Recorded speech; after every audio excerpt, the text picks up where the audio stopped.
What is pulp? Dental pulp is the soft living connective tissue present at the center of every tooth. It occupies the pulp chamber and root canals and serves as the life support system of the tooth. Histologically, pulp is a loose connective tissue composed of cells, collagen fibers, blood vessels, nerves, and ground substance. The pulp can be divided into four histological zones. The outermost odontoblast layer contains odontoblasts responsible for dentin formation. Beneath it lies the cell-free zone of Weil, followed by the cell-rich zone, and finally the central pulp core containing large blood vessels and nerve trunks. The dental pulp develops from the dental papilla during tooth development, beginning around the 8th week of intrauterine life. Since both pulp and dentin arise from dental papilla, they share a close biological relationship. Cells of pulp.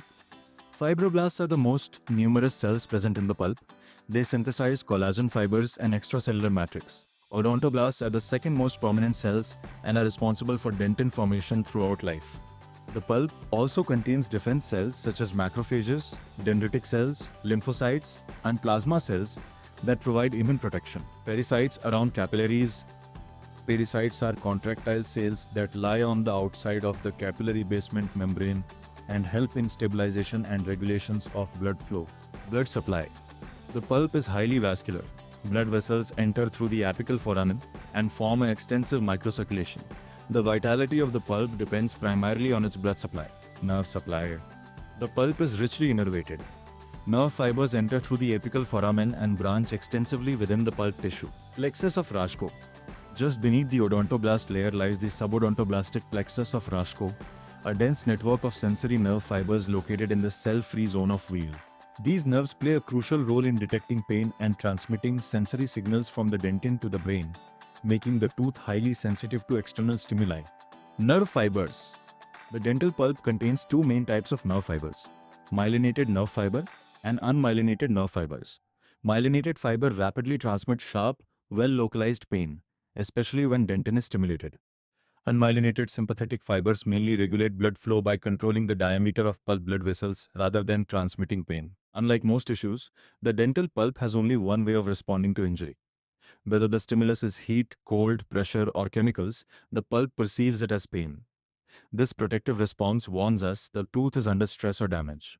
Functions of pulp. The dental pulp performs 5 essential functions.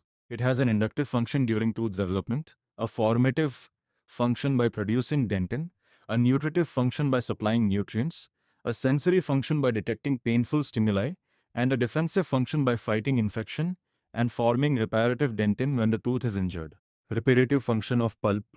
When the pulp is threatened by deep caries or injury, it activates its natural defense mechanism. Specialized cells produce reparative dentin, forming a protective barrier that helps shield the pulp from further damage. Dental pulp stem cell. Dental pulp contains multipotent stem cells capable of differentiating into several specialized cell types. These cells play an important role in tissue repair, dentin regeneration, and regenerative endodontic therapy. Aging changes. As we age, the dental pulp undergoes several changes. The pulp chamber becomes smaller due to continued dentin deposition, cellularity decreases, fibrous tissue increases, and calcifications become more common. Types of pulp calcification.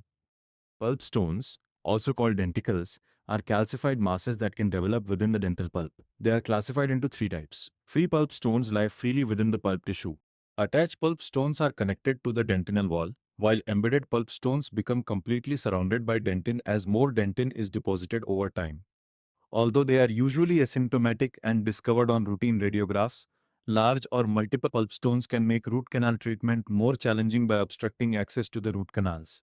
To summarize, the dental pulp is a living connective tissue that nourishes the tooth, forms dentin, provides sensation, and protects against injury.